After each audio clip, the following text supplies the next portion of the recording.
Hey, well, let's start our event tonight.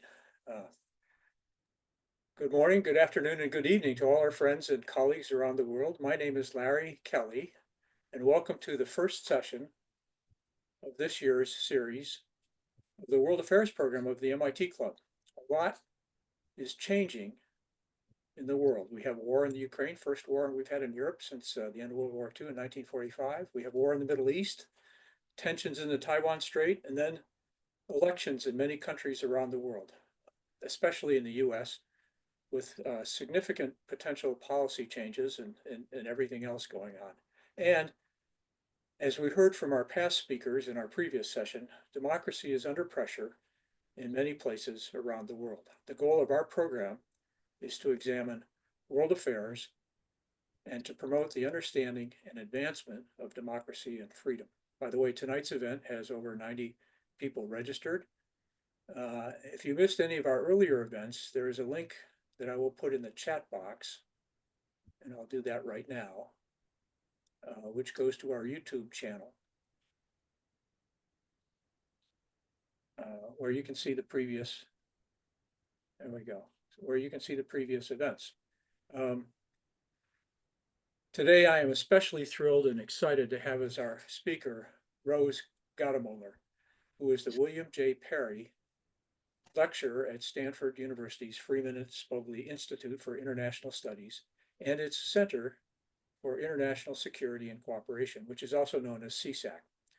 And Rose is also a research fellow at the Hoover Institute. It is my privilege to introduce Rose Gadamoller. Before joining Stanford, Rose was the Deputy Secretary General of NATO from 2016 to 2019, where she helped drive forward NATO's adaptation to new security challenges in Europe and in the fight against terrorism. Prior to NATO, she served for nearly 5 years as the Undersecretary for Arms Control and International Security at the U.S. Department of State, advising the Secretary of State on arms control, nonproliferation, and political military affairs. Rose, did you call the Secretary of State sex state? Was that Yes, indeed, sex state is the term of art, term of art? like sec def, sec state. And so, and then Rose was Assistant Secretary of State for Arms Control, Verification, and Compliance in 2009 and 2010, where she was the chief U.S. negotiator for the new Strategic Arms Reduction Treaty, also known as New START, which she negotiated with the Russian Federation. Prior to her government service, she was a senior associate with the Carnegie Endowment for International Peace, with joint appointments to the Non-Proliferation Program and to the Russia Program. She served as director of the Carnegie Moscow Center from 2006 to 2008 and is currently a non-resident fellow in Carnegie's Nuclear Policy Program. At Stanford, Rose teaches and mentors students in the Ford Dorsey Masters in International Policy Program and in the CSAC Honors Program. She contributes to policy research and outreach activities, and she convenes workshops, seminars, and other events relating to her areas of expertise, of which there are many, and they include nuclear security, Russian relations, the NATO alliance, EU cooperation, and non-proliferation. Well, that's a broad spread, Rose. Good for you. I don't think I could do that. Rose is a frequent, in addition to all that, Rose is a frequent contributing columnist at the Financial Times and other publications. You can read some of Rose's work at the links in the chat box, which I'll put in here in just a moment. You look at the links to the Hoover Institute and to the Freeman Spogli Institute, you can see many of the publications that she's done listed there. By the way, very timely, Rose has a great piece in Monday's Bureau of the Atomic Scientists, where she proposes a three-part negotiated end to the war in Ukraine. And I'll put that link in the chat box too. This article it appeared Monday, I think is just fabulous, and I would highly recommend getting a look at that. Okay, so hold on a second. There we go. Okay. Okay, she's written a book, negotiating the new, I'm holding this up, can you see it? Is that, Rose, is that coming through? It's not really coming through, is it? Yeah, how about that? So this is her book, Negotiating the New START Treaty. This delivers an insider's account of the negotiations between the U.S. and Russian delegations in Geneva in 2009 and 2010.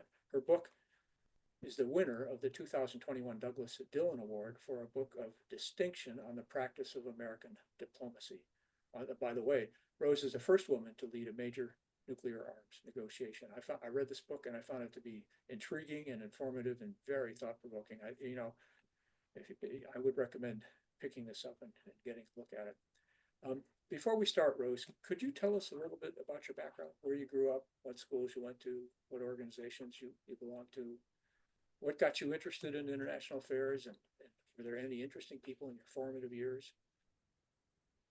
Absolutely. Well, thank you so very much, Larry. And it's a great honor to appear to this distinguished group of MIT alumni from Northern California and perhaps from other places around the globe. And I'm just very honored and thrilled to be with you tonight. So, I like to say that I am a Sputnik baby because I was 4 years old in 1957 when the Soviets launched the first artificial satellite, Sputnik. And my father was always interested in science, and he took me out into the front yard in Columbus, Ohio, and he pointed up at this little dot that was moving across the sky, as satellites do. We're used to them now, but that was quite an innovation in those days, and the Soviets got it up there first. So he said, hey, look, the Russians, the Soviets have launched an artificial satellite, and this is really something. And I didn't really understand it, but it was right at the start of the so-called space race. And by the time I got to high school, the United States federal government was funding Russian programs, Russian language programs in high schools across the country, even in small high schools in farm towns in Ohio. Now, I was in Columbus, Ohio, the capital, and we had a pretty big high school, but they had a big Russian program. So that's how I started learning to study, learning Russian, studying it in high school.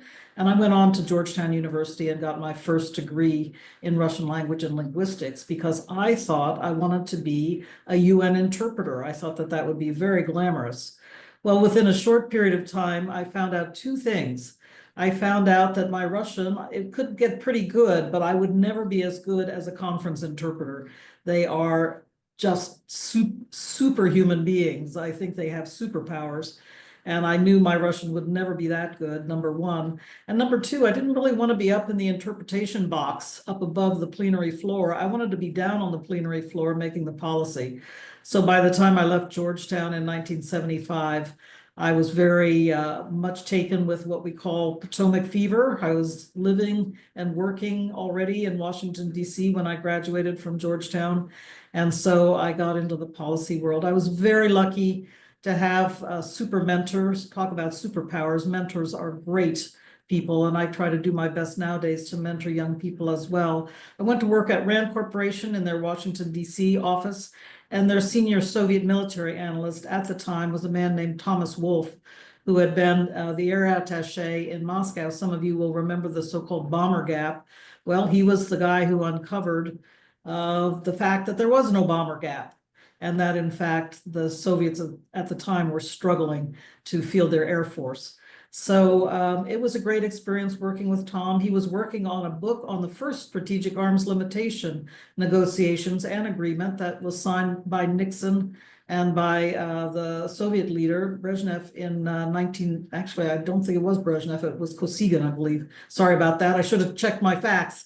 But in any event, it was signed in 1972. President Nixon, of course, the president at the time, and Tom Wolfe was writing a book that he called The SALT Experience about those first negotiations. So that's what really got me into the field and what really got me moving, working on nuclear policy and on disarmament and nonproliferation issues. Yeah, fascinating. Yeah, that's great. Yeah. Georgetown, were you in the Foreign Services group at Georgetown? No. No, I was not. You see, I wanted to be a conference interpreter, right? So I went to the School of Language and Linguistics, which was famous at the time. It doesn't exist anymore. I'm disappointed to say. I'm very disappointed in my alma mater for folding the School of Language and Linguistics into the College of Arts and Sciences. But at the time, it was one of the feeder schools for professional interpreters and translators in the United States. Georgetown's done a great job at feeding people into the government, good quality people into the government over the years, and we should be thankful to them. Yeah. Okay, so let's move on to NATO and Ukraine. Thank you for the background. For our audience, one last housekeeping detail: the chat box is enabled for questions, and I'll do my best to get these questions to Rose during the Q&A session at the end. And if you could hold questions till the end, put them in the chat box now. And I'll mix in the questions from the online registration as well. So, Rose, over to you. Go for it. All right, thank you very much, Larry. And I thought I would begin with this piece that I published in the Bulletin of the Atomic Scientists on Monday, because it is, as I call it, setting the table for the negotiations that I think now are inevitable, because President Trump announced that he was going to solve this war in 24 hours. I think that's a pretty tall order, but I think it does mean that we are in for negotiations, and we need to be thinking now about how to make these negotiations a success. Not only for President Trump, he would like to be seen as the great peacemaker, he would like to be seen as the great deal maker, but also for President Zelensky, who has been a great leader for his country through this period of Soviet-Russian aggression that they have been contending with. And we need to find a way for President Putin to come out of this also, having saved some face. So unlike where we were before, where both President Putin and President Zelensky were demanding a zero-sum outcome, and particularly President Putin had in mind the abject defeat of Ukraine in this war, and not only the abject defeat of Ukraine, but also of the NATO alliance, and particularly the United States of America.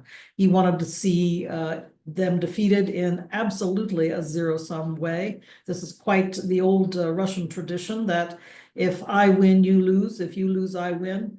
And that's what he was looking for as the outcome to this war. But we are now in a place where Mr. Trump is not going to want to be seen as a loser. He is going to want to be seen, as I said, as the great peacemaker and great deal maker. And so it will be very important, I think, for him to succeed in getting some concessions out of Putin. I will talk about that in a moment, what concessions I think would be worthwhile for the Trump administration, for his negotiating team to go after. But before I do that, I'd like to talk about what I call the 5 players in this negotiation. They are Ukraine, Russia, NATO, the European Union, and the United States of America under Donald Trump. So first, let's say a few words about Ukraine. Obviously, they are on the back foot now in this offensive that is going on. The Russians keep nibbling away at territory day by day, taking a village here, a village there. Their losses are incredible. They have lost, killed or wounded about 700,000 young men so far in this war. And it's terrible because they have such a demographic crisis going on. And I will stress young men, they don't have women really serving in their armed forces in combat roles. But I'll come back to that in a moment. The Russians are taking a terrible pounding, but they are succeeding in nibbling away at and gaining further Ukrainian territory. So the Ukrainians are on the back foot a bit on the front lines at the moment. But I did want to say that they are not going into these negotiations completely bereft of negotiating capital. They have done a fantastic job at essentially shutting the Russians out of the Black Sea, driving the Russian Navy from Sevastopol, their main operating base on the Crimean Peninsula, driving them to Novorossiysk. They are denying the Russian sea control in the Black Sea, and it has enabled them to keep open the trade lines and ship their grain and their other foodstuffs out of Ukraine, as well as manufactured goods. So the Ukrainians have done a great job at denying not only Russian sea control, but also to a large extent, control of the skies over Ukraine. Of course, there is this missile duel going on with the Ukrainians and Russians exchanging missiles and drones every day. But the Russian Air Force does not dare to fly piloted aircraft over Ukrainian territory. Again, the Ukrainians being successful at denying them air control over Ukraine. And so that means that their land offensive, the ground offensive of the Russians, has had to take place without that kind of combined armed strength that could have driven progress a lot faster than it has been. I want to say the Ukrainians have made terrific use of their indigenous skills. They are great missileers. They built the ICBM force for the Soviet Union. They know how to build very large and very sophisticated missiles. A lot of the attacks that they undertook successfully against Russian territory over the last months were with indigenously produced long-range ballistic and cruise missiles. So the Ukrainians know about missiles and they know how to deploy them. They know how to operate them. They have also been the great technical, I would say, innovators with regard to these mass drone attacks. Now, the Russians have caught up with them, and certainly everybody's watching. NATO's learning a lot from watching the Ukrainians and how they are deploying not only unmanned aerial vehicles, but also unmanned boats, small craft that they're using, again, to attack Russian targets in the Black Sea. So again, just wanted to give you a sense that the Ukrainians are not totally bereft of negotiating capital here. And furthermore, this is the main point, they denied Putin his main strategic objective on the very first day of the war by denying him his attempt to seize the capital of Kyiv, to kill Zelensky and topple the government and install a Russian-controlled government in Kyiv. So the Ukrainians from the very outset were effective at denying the Russians their main strategic objective. So that's the Ukrainians. Now, the Russians, I mentioned, they're doing well on the front lines at the moment, at a terrible loss, 700,000 at this point, and losing, by some counts, over 1,000 men a day to either death or injury. So it's quite extraordinary.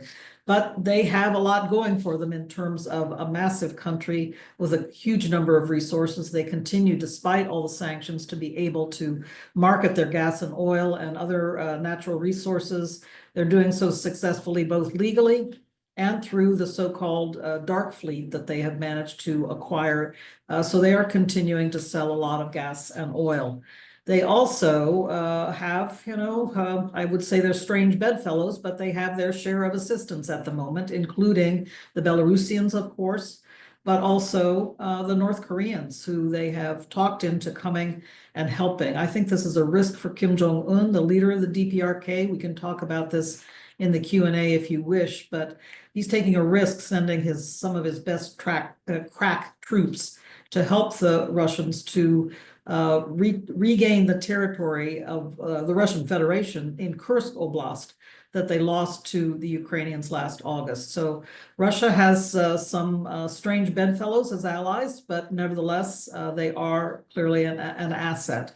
I ask myself, what is North Korea asking for? And I fear, frankly, that they are asking for Russian help to further improve their nuclear warheads and further improve their missiles that would deliver those warheads, including potentially on U.S. territory. So it's strange bedfellows, but for us, it's also, I think, a very unfortunate pariah alliance that is forming up between Russia and North Korea. So a lot of advantages on the Russian side. I think Putin is feeling his oats now with the election of President Trump, and he sees an opportunity to drive forward with the negotiations. I think, once again, he's not going to be able to get the the win-lose zero-sum outcome that he was hoping for. But nevertheless, he, I think, feels himself in a good situation at the moment. Let me just mention something as I move from Russia, though, to NATO, and that is Russia has some distractions at the moment. This is not in the article, but it's notable to me that there are a number of crises around the world where Russia has extended itself and is stretched. In Syria, with this group Hayat Tahrir al-Sham having seized Aleppo and Idlib province just in recent days. Apparently, a good number of Russian soldiers were killed or injured in their seizure of Aleppo, and that goes with the Syrian forces as well, the army forces there. So Russia is under pressure in Syria. They are under pressure watching the Georgians come out on the street for what some have already called another quote unquote colored revolution, which is a very dirty word in Moscow, a very dirty word in the view of Vladimir Putin. But the Georgians are out on the street protesting what they consider to be a Russian undermining of their electoral processes and installation of a prime minister they do not believe is legitimate. So there are big demonstrations going on in Tbilisi and other Georgian cities. Interestingly, this has kind of lost, I would say, attention, but Abkhazia is this splinter of Georgian territory that the Russians seized and turned into a, quote, independent state that nobody really recognizes except the Russians and their friends. But the Abkhaz parliament just turned down a major Russian investment agreement in recent days, and the prime minister of Abkhazia has had to flee to Moscow. So even in their own little splinter state, they are having some problems at the moment. And finally, the ruble has been on the run. The ruble has been devaluating rapidly in recent days. So they've got some economic problems as well. None of this is stopping their headlong attempt to seize and grab more Ukrainian territory. But I just want to make the point that Russia is under pressure at this moment as well. Let me turn now to NATO. NATO has done its best to Trump-proof itself in recent months, seeing not only since the election, but before the election, that President Trump could very well be reelected. I was at NATO as Deputy Secretary General during Trump's first term in office, and he did put tremendous pressure on the allies. The allies had committed to spend 2% of their gross domestic product on defense back in 2014, when the Russians invaded Ukraine for the first time, seizing Crimea. But they were lagging. They had only 3 NATO countries when Trump came into office in 2017 were at 2% of GDP, and one of them was the United States. So Trump was furious about this, and he basically told the allies, unless you step up and begin to increase your defense expenditures, don't count on us. We will refuse to fulfill our commitment under Article 5 of the Washington Treaty, the treaty founding NATO. If you do not come up in your defense expenditures, we're not going to defend you. Article 5 is what I call the Three Musketeers article: one for all and all for one. If one NATO country is attacked, then the others, and asks for help, the others must come to its defense. So this is a situation that Trump was very incensed about. I'll be honest with you, I was working at the time for the Secretary General, Jens Stoltenberg from Norway, very good Secretary General, recently left office. Mark Rutte of the Netherlands has taken over in October. Also, I think will be a very good Secretary General. But Jens always said he appreciated the fact that Trump was pushing the allies, and it was very important to light a fire under them and get some momentum moving in terms of upping their levels of defense expenditure. Today, Trump is going to find a much different NATO. It's not only because of what he started back in 2017, 18, 19, but because of the fact that Putin invaded Ukraine. That really lit a stronger fire under the allies. Today, 23 out of 32 total allies in NATO are at 2% of GDP or above. So Trump will find a much different NATO. Nevertheless, they are taking steps to ensure that should the United States pull back from NATO, they will be able to continue to support Ukraine in very strong ways. And this is symbolized by the fact that what used to be a US-led process to provide for assistance to Ukraine, military assistance to Ukraine, is now turning into a separate NATO command that will be situated in Germany and is getting up and running this fall. So the NATO allies say that they will continue to sustain assistance to Ukraine no matter what. I believe that, frankly, they are equipped and ready to do so, but there's a lot of political upheaval in Europe right now as well, and we can see that in the news feeds even today. Again, be happy to talk about it in our Q&A period. But let me move to the European Union. NATO provides for military assistance to Ukraine. The European Union provides for all other government assistance to Ukraine, which has been very important to keep the Ukrainian government running throughout this extended crisis, now well into its third year. So they provide assistance to keep the government running. They're also preparing for the reconstruction of Ukraine, which will be tremendously expensive. And interestingly, they have already opened up accession talks with Ukraine. They began them last June, accession talks for full membership of the European Union. NATO has not begun accession talks, although it has promised at its summit in Washington last July that NATO is ready for Ukraine to become a member and that Ukraine is on an irreversible path toward NATO membership. It's just NATO has not been willing yet to open up with a full invitation and the beginning of accession talks. I'll come back to that in a moment, but EU has. And what's so interesting about this to me is the fact that although it's not as strong a security guarantee as Article 5 of the Washington Treaty, the European Union's founding agreement also has a security guarantee in it. It's so-called Article 42.7 of the Treaty on the European Union. And it's so interesting to me that they were able to begin these accession talks last June without hardly a peep out of the Kremlin and out of Moscow. So for some reason, Putin is no longer allergic to EU membership for Ukraine, although he was back 10 years ago when the Ukrainians initially pushed for EU membership in wanting to sign an association agreement with the EU. And that's what precipitated, again, the first invasion of Ukraine with the seizure of Crimea in 2014. So, but Putin's no longer allergic to EU membership. And I find that very, very interesting. Other thing I'll just say is EU is also doing a lot to try to Trump-proof itself. It put in place recently $37 billion loan that would be a major part of a $50 billion G7 loan, the group of 7 advanced industrialized countries. So this $37 billion loan is based upon the interest from frozen Russian assets that the Europeans are controlling at the moment, or holding, I should say, not controlling, but holding. And so they are putting those interest payments to work. And that is their pledge to Ukraine to continue to assist in, again, the government running and also to be prepared for reconstruction. So that's the European Union, will also be an important player. And finally, the United States of America under Trump. Well, people ask me, why do I think Trump's going to want to do this negotiation? Again, I think it's because he wants to be the big peacemaker. He wants to be the big deal maker.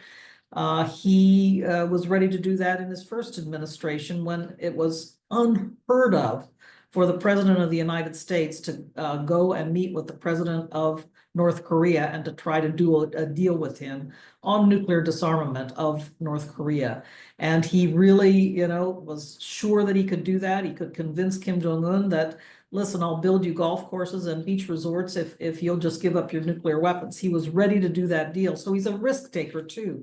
And I gotta say, I'm gonna give him some credit for that. So his deal now, though, is that he, again, if he's going to be the big peacemaker and deal maker, cannot be seen as the loser in this war. And so that is one of the reasons why I think now his team are thinking through what they need to ask for. They need to ask Putin for in these negotiations. A lot of people have said, oh, he's just going to shove it down the Ukrainians' throats and say, give it up. But I don't believe that. I think he has to get something out of Putin also in this negotiation. And finally, one number of people have asked me, why is this rational? It's not rational. It all has to do with his ego and with making sure, that he comes out looking like a success in his second term in office. He has been nominated by several lawmakers, Republican lawmakers, to receive the Nobel Peace Prize. He wants that very much. He knows the Nobel Peace Prize was won by Barack Obama, and he wants that same thing for himself.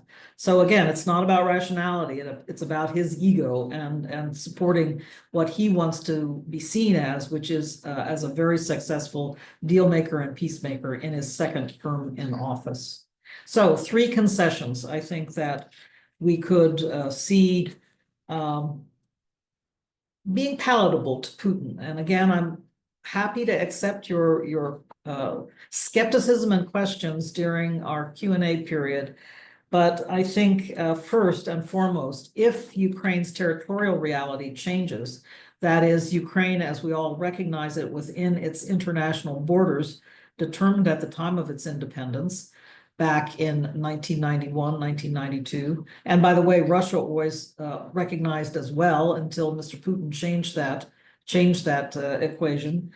But if its territorial reality changes, then it will be absolutely important to continue to abide by the principle of territorial integrity and sovereignty. And therefore, I think the United States should propose language in a ceasefire agreement that would be similar to that used to describe West Germany's relationship and relationship to its 4 eastern provinces and its status after the end of World War II.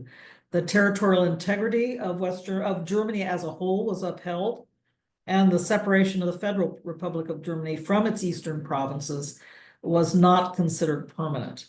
This is something I like to recollect at this moment, particularly because we just commemorated the 35th anniversary of German reunification a couple of weeks ago.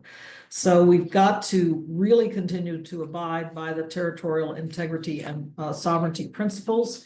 But I think we have precedents in the past for addressing this issue, and we should make use of those precedents. Second, rather than what I've heard from some of the Republican experts is that Ukraine's NATO membership should be put off the table indefinitely. I think instead what we should think about is pursuing that membership on an indefinite schedule. And I say that because these accession processes are long. The EU accession process is going to take years because the Ukrainians have to address a number of governance issues, particularly the corruption issues that are still very, very important, and they're rampant. They've done a lot to deal with corruption during the course of this war, but it's still a major problem for them. And they need to, I think, work through what's going to be a major challenge, and that is the fact that Ukraine is a massive agricultural producer. And the common agricultural policy in the European Union would be completely destabilized if Ukraine were brought in just willy-nilly without careful planning. And you saw last summer how there were so many French, Polish, other farmers out on the roads protesting, even now because of the cheap price of Ukrainian commodities, food commodities on the markets in Europe. So that is going to have to be dealt with. It's going to take some time. So my proposal is that NATO also open accession talks with Ukraine and put them in parallel with the EU's accession talks, because it would wrap the 2 things together, put them in the same essential environment, put one in the shadow of the other, and be reassuring to Moscow, to the Kremlin, that there would be no surprises, that this would unfold over some period of time. And I placed the outer limit for those negotiations at 20 years. Again, this is a date that was suggested by one of the Trump team. I do that because by that time, Mr. Putin's going to be 92 years old. And, well, he may still be in office, but I really see this situation over NATO membership being resolved as Mr. Putin departs the scene, because NATO is a defensive alliance. There's no question about it. And his kind of blatant misinformation that NATO is poised for aggression against Russia is simply and patently untrue. Finally, and third, that as a condition for coming to the table, the United States can say that Russia must be ready to rejoin talks on nuclear arms control and strategic stability. This is an issue that's near and dear to my heart, of course, but Putin has essentially frozen these talks, linking them to US and NATO assistance to Ukraine. Now, I think this is ridiculous. Nuclear weapons are an existential threat. Ever since the Cuban Missile Crisis, the United States and USSR, and later Russia, were involved in efforts to tackle the existential threat of nuclear conflagration.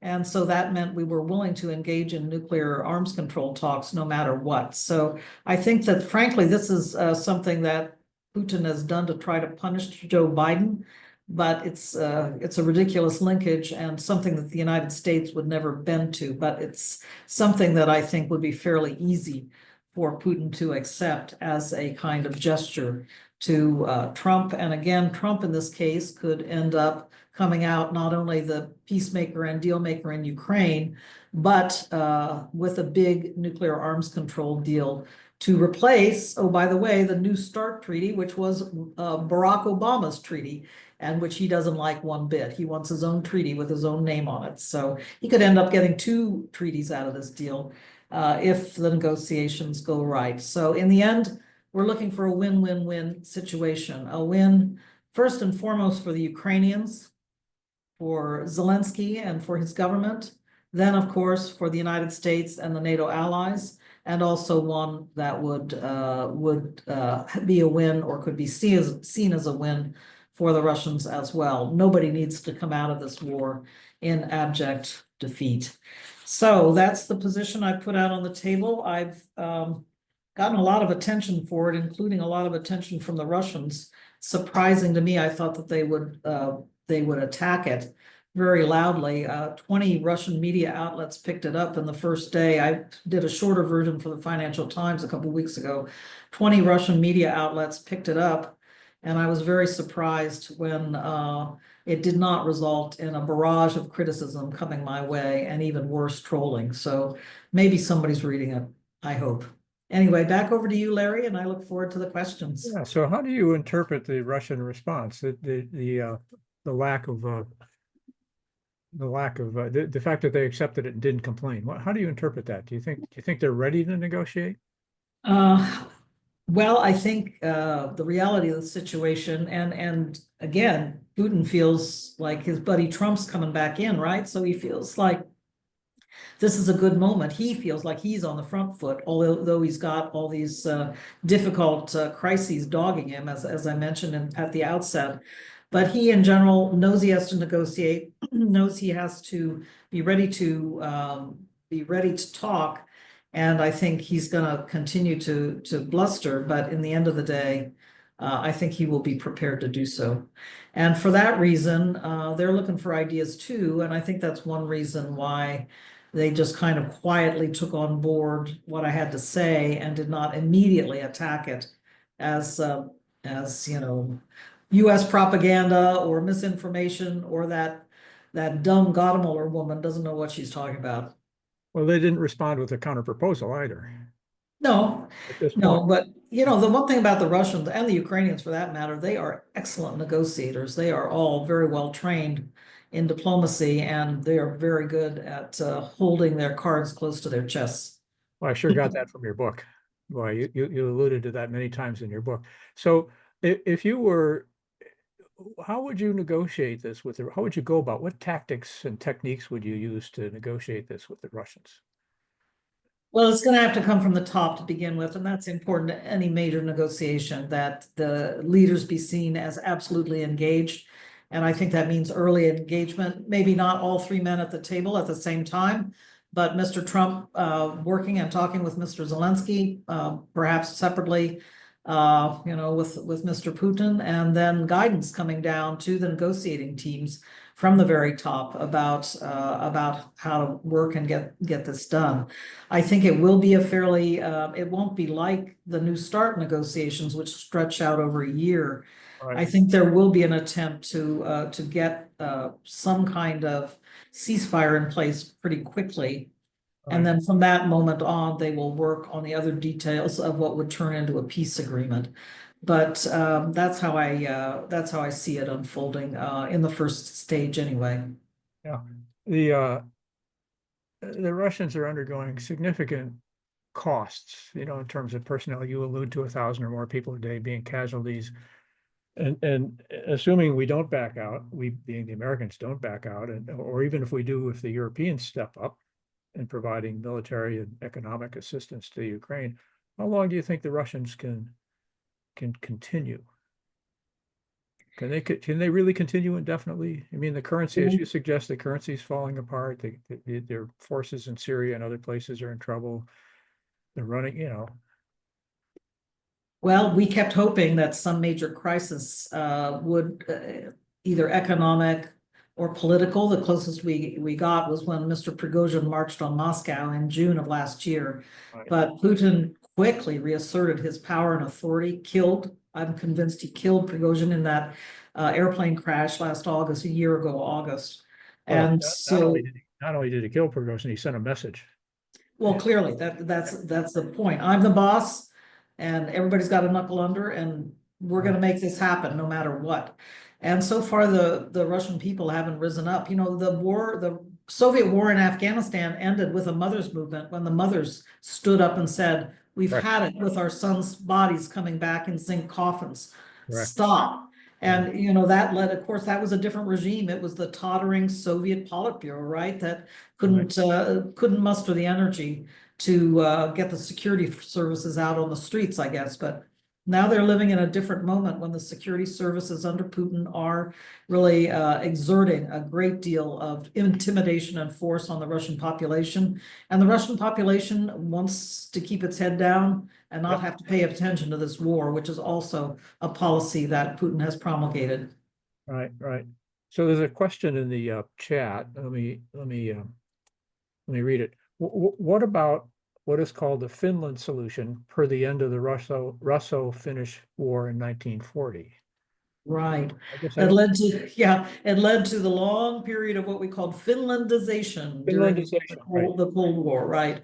And we're hoping to avoid that for Ukraine. It's interesting because in the end of the day, Finland clearly headed west. And I think that I'd be interested in the questioner if he or she feels the same way. Clearly headed west, developed its relationships with the Europeans, joined the European Union, and developed a rather prosperous and technologically advanced economy after the years of the Cold War were over. So Finland did pretty well in the course of a Finlandization policy, but in the end of the day, Ukraine seems eager not to get into the situation where Russia would essentially have a veto over its security arrangements. And that was what was seen to have happened in Finland through that period. Finland kept neutrality, kept strict neutrality. Now, in the course of this war in Ukraine, Finland and Sweden both flipped and dropped their neutrality and came to join NATO very, very quickly. At that point, and I was amazed because Putin said, oh, I don't care if Finland and Sweden join NATO, as long as they don't build NATO bases on Finnish and Swedish territory, that's fine. So I was amazed about that, given that history, but I think Ukraine would really be very worried about its security guarantees coming from Russia and not from NATO, which is what it wants to have. Yeah, I remember that period in Finland. I had an office in Helsinki at the time, and in my company, and the Finns were really proud of or staunch about being neutral, but they didn't get back the land that Russia took. Russia took a big swath of land, right? The missing arm, if you will. Yeah, exactly. Yeah. Could I turn my attention to David Charo's question in the chat? Sure. Yeah, go ahead. Yes. I read it. I got to say that the 3 planks for finding a peace treaty are mostly positioning Russia as the loser. I don't understand why Russia would agree to those points. Good point, David.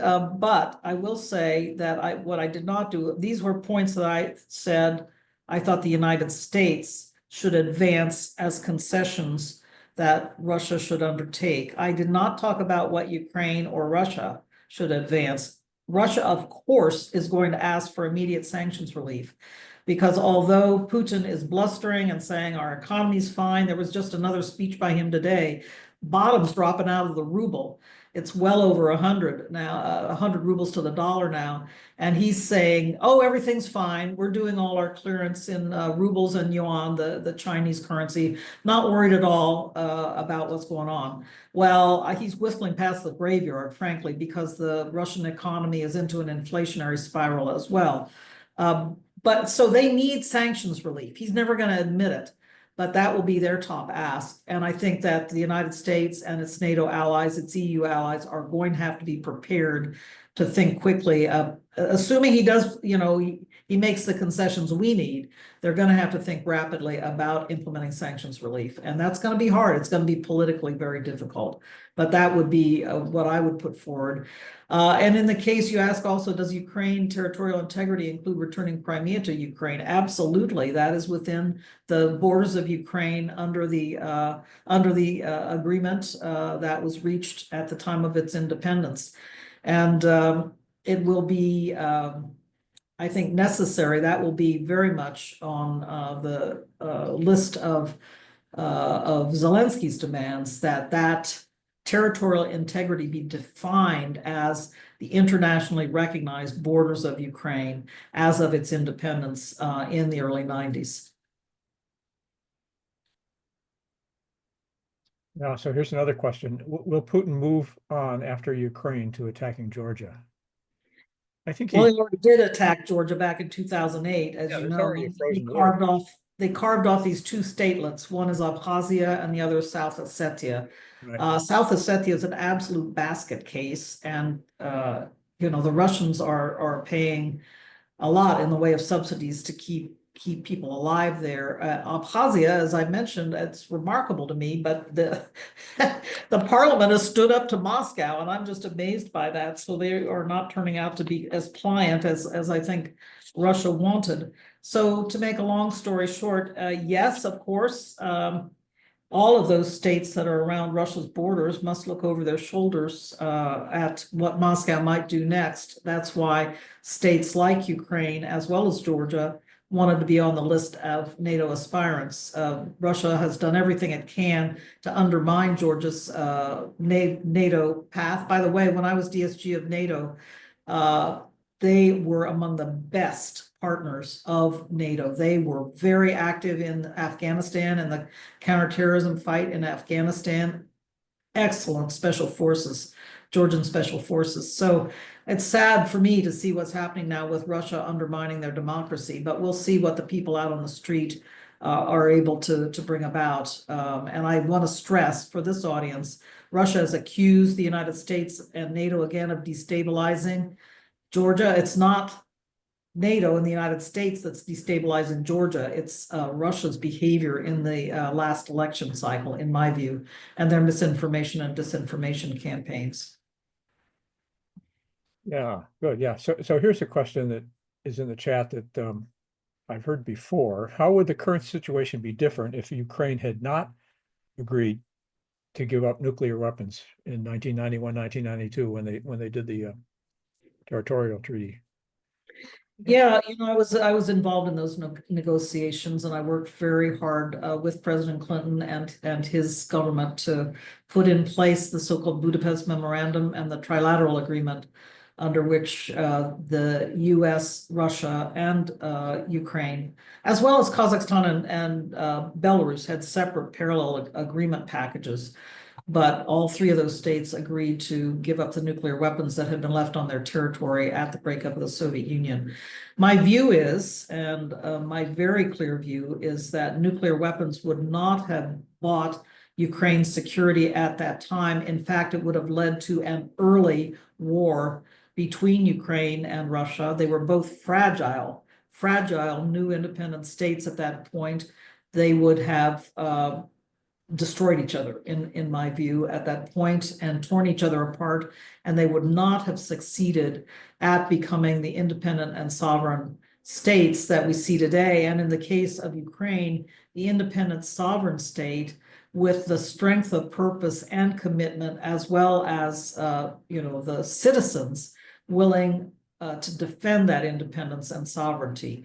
So what the Budapest Memorandum and the denuclearization agreement bought was 30 years for the Ukrainians to establish their independence and sovereignty and their commitment as citizens of an independent state to fight for their right to move toward the European Union, to move toward the West, and to move toward NATO. So that would not have happened, I am convinced, if they'd try to hold on to the nuclear weapons during that period. Nuclear weapons don't buy you security. They are forces of instability. So what you're saying was that it was a requirement of the Budapest document that they give up their nuclear weapons, and if they hadn't, then the Budapest document would not have been signed.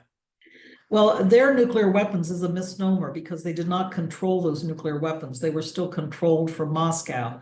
That is one of the reasons why, if they had tried to guillotine the command and control from Moscow and reestablished independent command and control from Kyiv, that would have sparked a war, I am convinced, between Russia and Ukraine. It's the same with the weapons in Kazakhstan and Belarus. Those weapons were controlled from Moscow. They were not controlled from those capitals. Okay, that's the missing piece that I hadn't heard before. So that's very interesting. Yeah. Here's another question. Could Moldova become a bargaining chip in the negotiations over Ukraine? Well, it's interesting about Moldova, and there's a lot, as I said, happening in the politics of Europe right now, which is very difficult and troubling. Moldova is a small country, the poorest in Europe, very agricultural, great wine. If you've ever been to Moldova, or if you see Moldovan wine in a wine store, try it. It's delicious. But they are very much an agricultural economy. They have also been a good partner of NATO for many years, but they say they are neutral. They are not going to join the NATO alliance. They want to be a partner, and they want EU membership. So they too have opened up accession talks with the European Union now. But they are also very close to Romanian. The Moldovan language is very close to Romanian, and the Romanians have for many years been stoutly supporting Moldova's independence. Nowadays, there's a far-right candidate, super nationalistic and isolationist, saying, there's a runoff election this coming Sunday in Romania to see if he becomes the next president of Romania. And then you got to wonder if Moldova will be in a much more tenuous position than it is. I've got to say the president there, Madame Santu, is fantastic. She and her government have taken Moldova in a reformist direction and has done a fantastic job fighting off an attempt by the Russians to bribe Moldovan voters to vote against EU accession. They did win that vote about a month and a half ago. And so she's really done an amazing job but it's fragile. It's very fragile. And so I don't think Moldova could become a bargaining chip in the negotiations over Ukraine, but it too could become a locus of instability in the region. And again, depending on what happens in the elections in Romania itself in the coming days. So it seems like that whole area, Putin has published this thinking about, the ancestral responsibilities and linkages between Russia and all the areas there in that Eastern European part. And I read this story about Chekist. You know this term, Chekist? Yeah. So, I mean, maybe you could elaborate on that a little bit. Are we looking at, this is really he really wants to get all that stuff back under Moscow's, Romania, Moldova, Ukraine, Georgia. He's got Belarus. He's got Kazakhstan. It's just sort of different. Well, my own view is you're referring, I believe, to the big essay he wrote during the COVID summer a couple of years ago. Yeah. 6,000 word essay where he basically was talking about recreating the Slavic heartland of Russia, Ukraine, and Belarus. Yeah, Russia mirror. Yeah. Yeah, the Russian world. And so I think he recognizes, I mean, he's going to try to keep other countries in his neighborhood off balance. That's just what Russia, the imperial power, has done. But I don't think he wants to take on the responsibility, for example, of, again, supporting Moldova. He doesn't want to recreate the Soviet Union, you know. Right, yeah. Support costs are too high. It's costly to support countries like Moldova that, as I mentioned, are very poor. And you know, the European Union is already subsidizing them, but also working to bring them into the European Union. Right. That's another one, by the way, where the so-called agricultural chapter is going to be a big one in the negotiations with the EU. So I don't think he wants to recreate the Soviet Union, but he would love to have as much influence as he possibly can over all the countries on his periphery. That's why it's so interesting to see other countries in the neighborhood, like Kazakhstan now beginning to balance with China more. And, you know, Putin was just in Kazakhstan last week for a summit meeting, and it was all very, you know, hugs and handshakes on stage, as it usually is.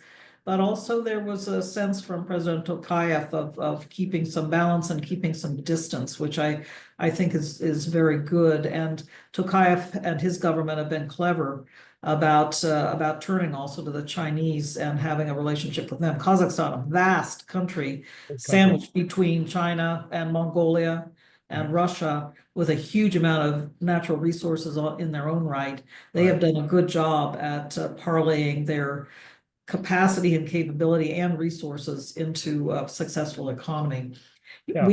We have if I could just pick up this question from Sean, since I mentioned China. Yeah, that's what I was going to say. What role does China play as a variable in the strategic choices of all parties involved? Boy, we could have another seminar on that topic, Sean, but I will just say, as I mentioned, that the countries in the region are looking to China, and you know, they're wary of China, of course, themselves. They don't want to be swallowed up by China either, but China doesn't seem to have those same kinds of ambitions to change borders that perhaps we see out of Moscow. And so I think you will see a lot of balancing, and it's taking place in the larger environment of the so-called BRICS countries, the Brazil, Russia, China, India, and South Africa, now joined by a number of different countries as full members, but countries like Kazakhstan are so-called BRICS observers or BRICS partners.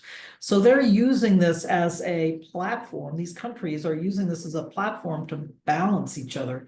Even like the big BRICS, like India and Brazil, they don't want to be all in the camp of Russia or all in the camp of China.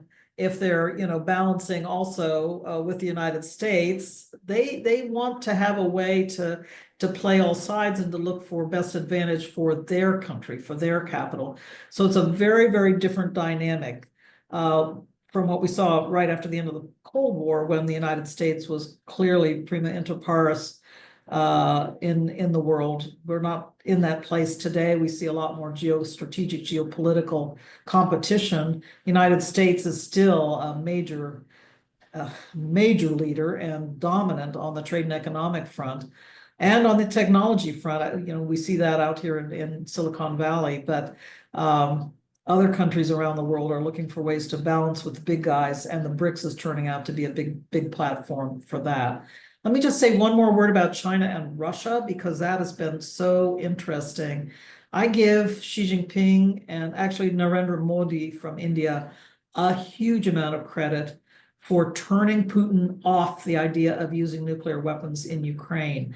We were right on the cusp of that, and this has been written about in the newspapers.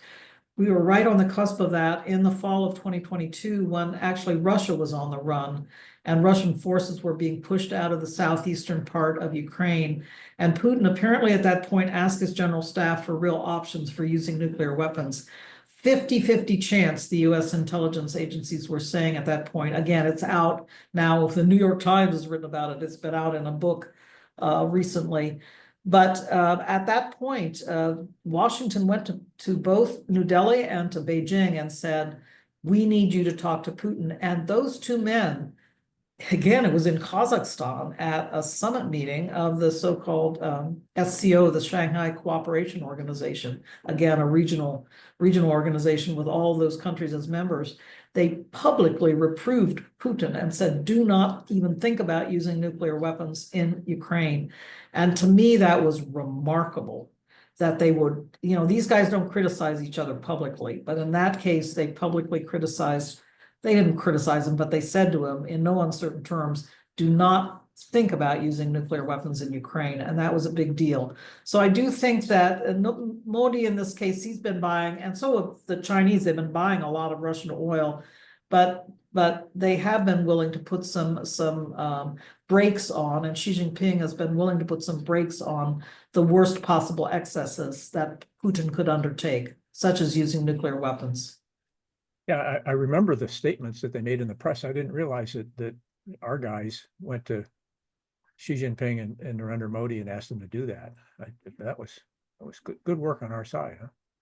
Yeah, I want to just disagree with Linda Lodestro because Linda, you seem to feel that sanctions relief will not save face. I disagree with you. It will give a big boost to the Russian economy, and that will buy a lot for Mr. Putin if he is seen as essentially reversing what has not only been a big economic blow for the Russians, but also a big blow in terms of shutting them off the world stage, shutting them out of the world economic system. So I do think that he would benefit greatly from sanctions relief. And in fact, if Putin goes, and I'm not predicting this, I still smile when I remember the CIA director, Bill Burns, at a big conference in Aspen summer before last. Somebody asked him if he thought Putin was going to die soon. And he said, well, he's actually pretty healthy, much to our regret, And I think that's still the case. But he's going to go at some point, and whoever his successor is going to be on the hook to get those sanctions relieved as quickly as possible to consolidate their own position as the successor to Putin. Yeah. Yeah. So let's take a maybe higher question here. What should NATO be thinking about in terms of future challenges?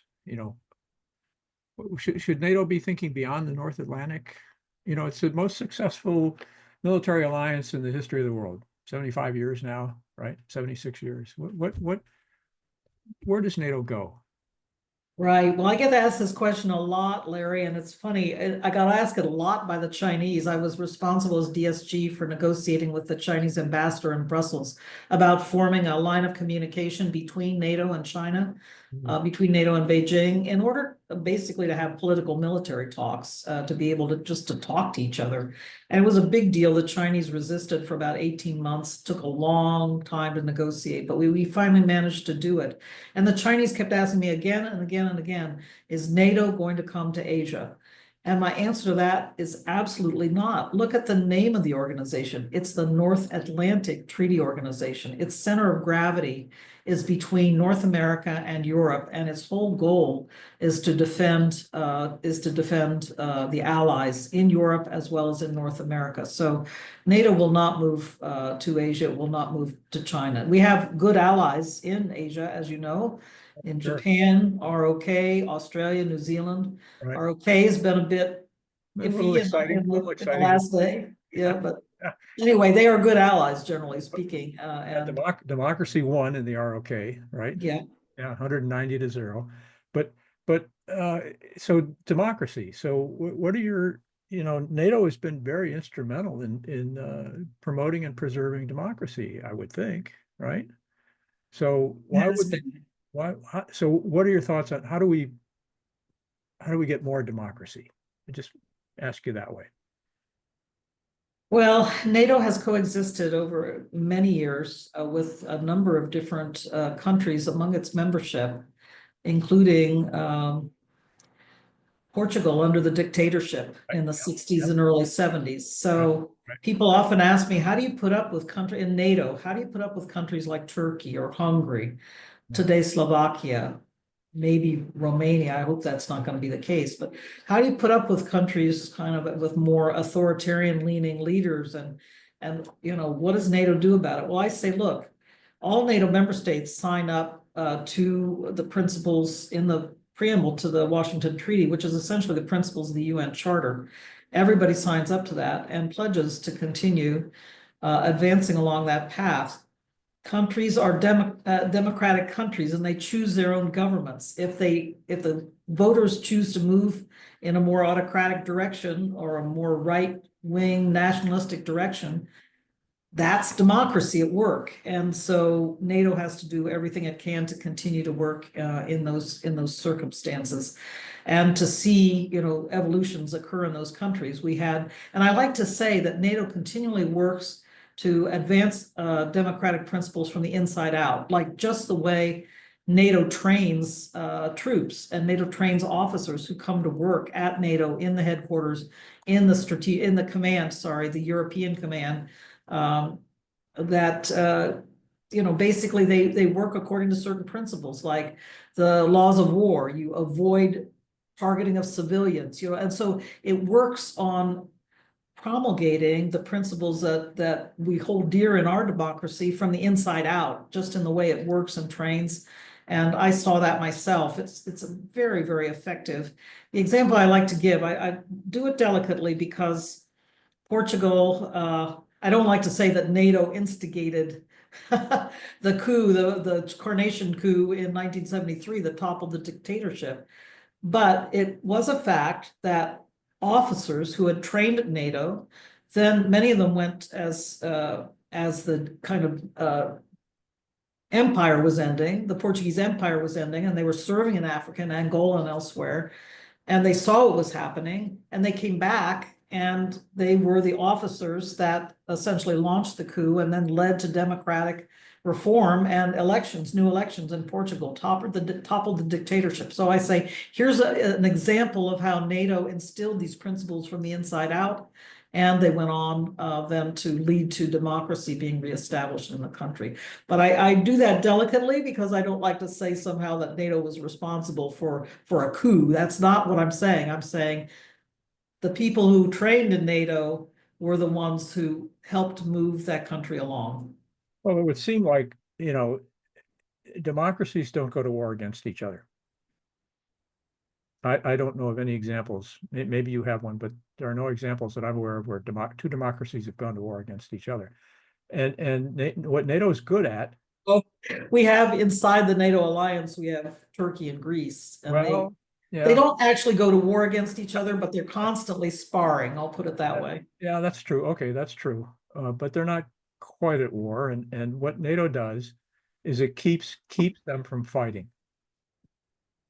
Or at least it helps to keep them from fighting. And indeed, and NATO does facilitate crisis resolution, crisis prevention among NATO allies. And I have to say, in my experience at NATO, again, it was Jens Stoltenberg, very effective Secretary General, working very well with Erdogan in Turkey and with his Greek counterpart to diffuse some crises like the crisis in the Eastern Mediterranean over gas and oil resources there that took place a couple of, well, now, my gosh, I've been gone from NATO for 5 years, took place about 6-7 years ago. Mm-hmm. So, you know, the NATO leadership will help to try to facilitate crisis resolution among NATO allies, and I think has done so pretty effectively over time.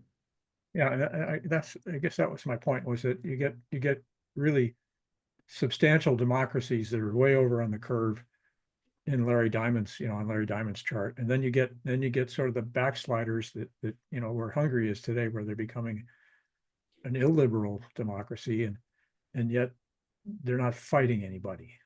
And right. You have the chance for time to cure that and to get them back on the other side, right? Moving in the other direction is what I'm suggesting. And that would be a good reason for expanding NATO, right? Well, there's a good, example of that. People say, why are you expanding NATO into the Balkans, into the Western Balkans? Yeah. And I always say, look, the Western Balkans have been the seat of crisis. They were that's where the spark was ignited that launched World War I. Right. Seat of great instability. And to the degree to which NATO is coming in now and states are becoming members of NATO, Macedonia, Republic of North Macedonia, Montenegro, Albania, and on up into the former Yugoslavia, Slovenia, and Croatia. Right. Bulgaria on the other side, on the side of the Black Sea. It means that there's a stability developing in the Western Balkans now where economic prosperity can take off. Right. And all of those countries also have aspirations to join the EU. Some of them already have joined the EU. So the aspirations are driving in the direction of more economic prosperity. But in order to have economic health and prosperity, you have to have stability. So I think that NATO provides for that. And it does so in a way that, again, turns those countries into net security providers. They're interested not in fighting each other and destabilizing each other, but in providing for security in the region overall. I'm So sorry to say, Larry, I'm going to have to wrap up in a moment. Could I take the one question from Bruce Zweig about the North Korean troops in Russia? you certainly, I was just going to say, I know you've got to run, but if you have time for that, go ahead. Yeah, it's a great question, Bruce, because as I said at the outset, I think Kim Jong-un is taking a significant risk. It's clear that, he has sent some of his crack troops to help the Russians to get the Ukrainians out of the Kursk Oblast. That's the territory that Ukraine seized in a very smart tactical move last August. Of course, they've been losing on the ground down, in the south eastern part of their country, but they forced them, forced their way into Russian territory and seized a considerable amount of it. And they've been able to hold it, although the Russians have pushed them back somewhat, but they've been able to hold it ever since August. So now the North Koreans come in, and apparently Kim Jong-un has sent some of his crack troops there and some of his top generals. And if I were the Ukrainians, this gets back to a question that was asked at the beginning that we didn't take note of at the time from Corey Zwirling. Is there anything that can be done now to slow the Russians' current momentum?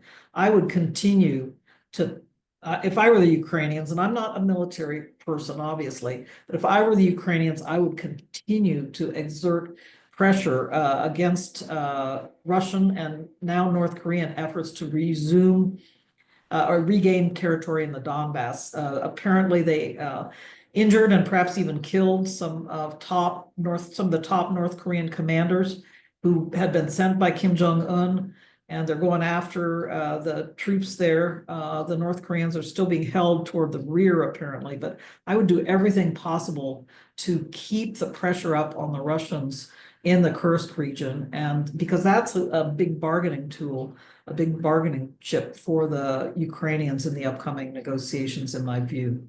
Right. Rose, thank you. And I want to thank you especially for your service to our country and to democracy and to the world in terms of keeping things together. And all the great work that you've done is just spectacular. Thank you so much. Well, thank you very much for this opportunity, Larry. Great questions, and I really enjoyed it very, very much. So let's do it again sometime. Yeah, you're very knowledgeable, and this is very, very informative for everybody who is here. Thank you so much. All right. Thank you. And again, thank you so much for all the thoughtful questions. All the best to all.